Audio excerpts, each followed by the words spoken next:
1월 22일 목요일 서밋타임입니다. 성경 말씀은 창세기 16장 9절에서 16절 말씀입니다. 창세기 16장 9절에서 16절 구약 19쪽에 있습니다. 여호와의 사자가 그에게 이르되 내 여주인에게로 돌아가서 그 수하에 복종하라. 여호와의 사자가 또 그에게 이르되 내가 내 씨를 크게 번성하여 그 수가 많아 셀 수 없게 하리라. 여호와의 사자가 또 그에게 이르되 내가 임신하였은즉 아들을 낳으리니 그 이름을 이스마엘이라 하라. 이는 여호와께서 내 고통을 들으셨음이니라. 그가 사람 중에 들나귀 같이 되리니 그의 손이 모든 사람을 치겠고 모든 사람의 손이 그를 칠지며 그가 모든 형제와 대항해서 살리라 하니라. 하갈이 자기에게 이르신 여호와의 이름을 나를 살피시는 하나님이라 하였으니 이는 내가 어떻게 여기서 나를 살피시는 하나님을 배웠는고 함이라. 이러므로 그 샘을 부엘라 헤로이라 불렀으며 그것은 가데스와 베렛 사이에 있더라. 하갈이 아브라함의 아들을 낳음에 아브라함이 하갈이 낳은 그 아들을 이름하여 이스마엘이라 하였더라. 하갈이 아브라함에게 이스마엘을 낳았을 때 아브라함이 86세였더라. 아멘. 오늘 말씀의 제목은 하갈과 이스마엘입니다.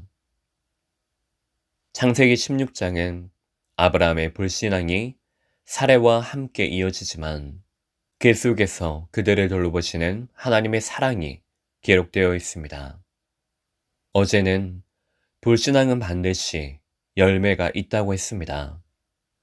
불신앙은 결코 생명 살리는 운동을 하지 못합니다. 그래서 성도에게는 멈추는 시간이 필요합니다. 호흡을 의식적으로 길게 내쉬고 들이쉬고 숨을 참음으로 산소가 섞이는 시간을 필요로 합니다. 영적인 호흡인 기도도 마찬가지입니다. 기도함으로써 내 안의 불신앙이 하나님의 말씀으로 희석되어져 생명 살리는 재생산이 일어납니다. 그래서 더 이상 불신앙 때문에 나를 죽이고 나를 통해 살릴 많은 사람을 놓쳐서는 안 됩니다. 근본을 응답으로 누려야 할 분명한 이유를 가지고 미래를 살리는 응답을 지금 누리는 시간이 되기를 바랍니다. 첫 번째로 하나님의 방법은 빠른 해답인 것처럼 보이는 인간적인 방법을 넘어서는 완전한 것입니다. 1절에서 6절 아브라함의 아내인 사레는 출산하지 못했고 그에게 하갈이라는 한 여종이 있었습니다. 사레 또한 하나님의 언약을 끝까지 기다리지 않고 인간적인 방법을 쓰게 됩니다. 아브라함도 동조하여 여종과 동침함으로 임신하지만 사레는 인간적인 방법을 쓴 결과 하갈의 멸시를 받게 됩니다. 또한 하나님의 언약에 대해 불신앙한 것에 대한 일말의 부끄러움 없이 일어난 사실을 보고 여호와께서 판단하기를 구했습니다. 그리고는 하갈을 학대하고 하갈은 도망했습니다. 이것이 바로 성도인 우리가 섞기 쉬운 연약한 부분입니다. 당장 빨리 눈에 보이는 변화를 필요로 합니다. 하지만 그것은 세상의 불신앙 문화가 우리에게 가르쳐준 방법입니다. 내가 원하는 대로, 내 의도대로 되어야 우리는 속이 풀립니다. 결국 인본주의는 하나님의 인도를 받지 못하게 합니다. 그래서 성도가 영적인 성공을 이루지 못하고 실패하게 만듭니다. 하나님께서 원하시는 대로 하나님의 의도를 알고 인도받는 것은 말씀을 따라 한 걸음 한 걸음 나아가는 것입니다. 그것이 성도를 향하신 하나님의 시간표이자 정확하게 영적인 성장을 이루어 나가시는 하나님의 절대 조건입니다. 두 번째로 하나님의 구원은 아브라함을 넘어 이스마엘까지 모든 족속과 나라, 땅끝을 향해 있습니다. 7절에서 16절, 도망한 하갈이 샘물 곁에서 여호와의 사자를 만나 내 씨를 크게 번성하여 그 수가 많아 셀 수 없게 하리라. 아들을 낳을 것이라고 듣습니다. 하갈의 기도를 들으시고 하나님은 축복하셨습니다. 그 아들인 이스마엘은 아브라함과 사레가 불신앙하여 인본주의로 낳은 아들입니다. 불신앙에 의한 열매입니다. 하지만 하나님께서는 이스마엘 또한 한 민족의 아비가 되게 하십니다. 아브라함에게 하신 약속이 그대로 유효하게 적용됩니다.